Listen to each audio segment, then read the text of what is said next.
There has been a major development in the Arcade City saga. Will this finally be the end of it? Thank you for joining me on the 28th episode of the LAVA Spurt, the Arcade City Swarm City Hard Fork Edition. Welcome to the LAVA Spurt, the weekly offshoot of the lava flow, channeling the flow of information to the libertarian, anarcho-capitalist, voluntarist, and agorist community. Brought to you by my per-episode donors. Thank you. Here's your host, Roger Paxton.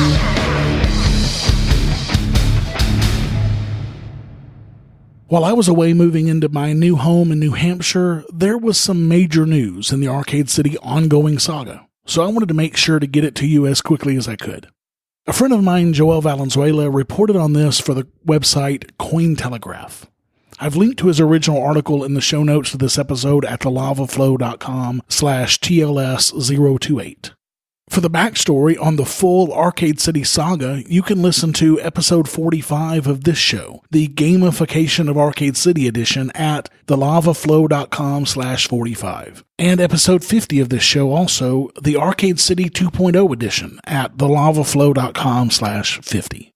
I heard from another friend who requests to remain nameless that when Christopher David resigned from the Arcade City Council, he refused to hand over the intellectual property of the company, including the web address, Twitter, and Facebook accounts, and really the name Arcade City.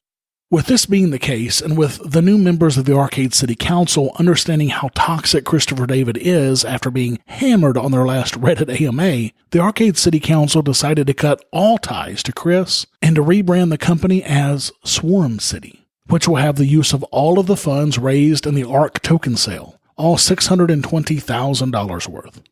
Of course, this has caused a ton of bickering back and forth. As would be expected, Chris David is calling foul, since he'll now be left with the Arcade City intellectual property that will be worth exactly nothing at the end of all of this.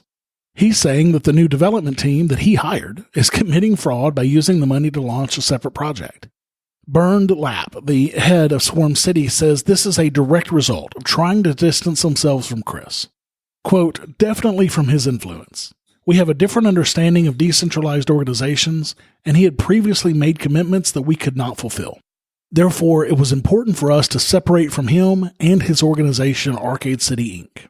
As to the fraud charge, Bernd Lapp says, quote, Christopher stepped down to create value for his own company by contributing to the sharing economy platform that we're building now. In my opinion, nothing has changed for him on that. Even more so, now he can use the name Arcade City for his own projects that could fit right into Swarm City, just like everyone else had the opportunity to create products around our platform in the future. Lapp says they're sticking to the white paper for the ARC tokens, so there's no fraud involved at all. They even offered the janitor of Arcade City, which was the self-deprecating name that Christopher David gave himself after stepping down as mayor, the 1/3 of 1% of the tokens as per the white paper. That is worth about $2,000. The new brand is a solution to a technical roadblock that kept the team from continuing development. Having control over the brand is necessary to execute the white paper. When we look at investors, we have identified at least 3 different types of investors. 1. Early investors that hold shares in Arcade City Inc. 2. Early investors that received tokens through the token sale. And 3. The token backers that participated in the token sale. We're complying with the white paper, which covers the safe investors and the token backers. Overall, we're creating the sharing economy platform for which the token was created. Bernd Lapp continues saying, I do not believe that the token backers have invested in the brand name, but rather the concept described in the white paper. Shareholders in Arcade City Inc. need to ask their CEO how he will create value in the ecosystem of the sharing economy platform, just as Christopher stated in his tweet. Until we have a product out and people can see it and feel it, I can tell investors as much as I want, but it's the product that will be the most telling. And that's that. Or is it? As I was writing this piece for the show, the Arcade City Hall Twitter account tweeted the following, quote, Open beta for Arcade City version 1.5 ride-sharing app begins next week. I questioned whoever held this account about this and found out that they are referencing the, quote, final version of the nearly completed version 1 app Arcade City sorta released in September. He followed up with, Swarm City is ETA April 2017. So these messages came to me from, quote, a highly motivated Christopher David, he said.